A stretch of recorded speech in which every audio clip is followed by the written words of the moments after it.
Count on 2, live and local in the Low Country. This is News 2 at 5. Good evening. So glad to have you here on this Tuesday. I'm Brendan Clark. Good evening, everyone. We are glad you're watching. I'm Carolyn Murray. Mount Pleasant has officially passed a hate crimes ordinance. This comes after anti-Semitic flyers were distributed in some neighborhoods in the area about 2 months ago. News 2 Sophia Radebaugh spoke with the mayor of Mount Pleasant and the Charleston Jewish Federation, who both say this is a huge step forward for Mount Pleasant. Sophia. Hey, Brennan and Carolyn, yes, Mayor Will Haney told me today that he felt a huge sense of urgency for passing this hate crimes ordinance, saying what happened in October is a disgrace and completely unacceptable in the town of Mount Pleasant, saying he hopes this ordinance will prevent this from ever happening again.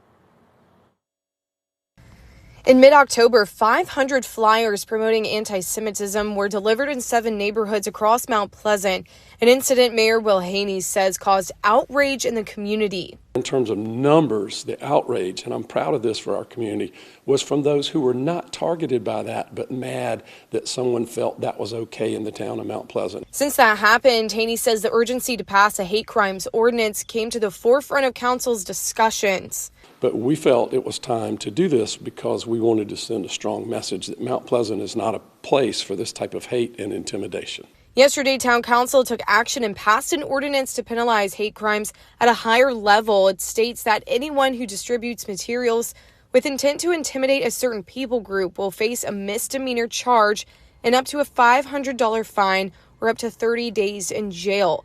Another part of the ordinance enhances the punishment for targeted assault. If you do something like that and it is very obvious that you were targeting another person because of their race, creed, color, gender, sexual orientation, any of that, this will be added on there, the hate intimidation part of that. The community relations director with the Charleston Jewish Federation says this is a major step in the right direction. It's an affirmation that our city's leaders care about the impact of these hate crimes on our community. Saying he hopes anyone who would want to commit a hate crime realizes the severity. Hopefully it acts as a deterrent to prevent some of the perpetrators of these crimes from coming back to Mount Pleasant and doing the same thing in the future.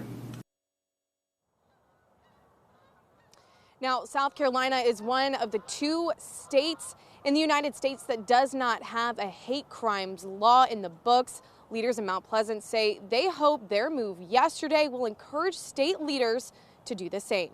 Live in Mount Pleasant, Sophia Radebaugh, Count on 2. A man and a juvenile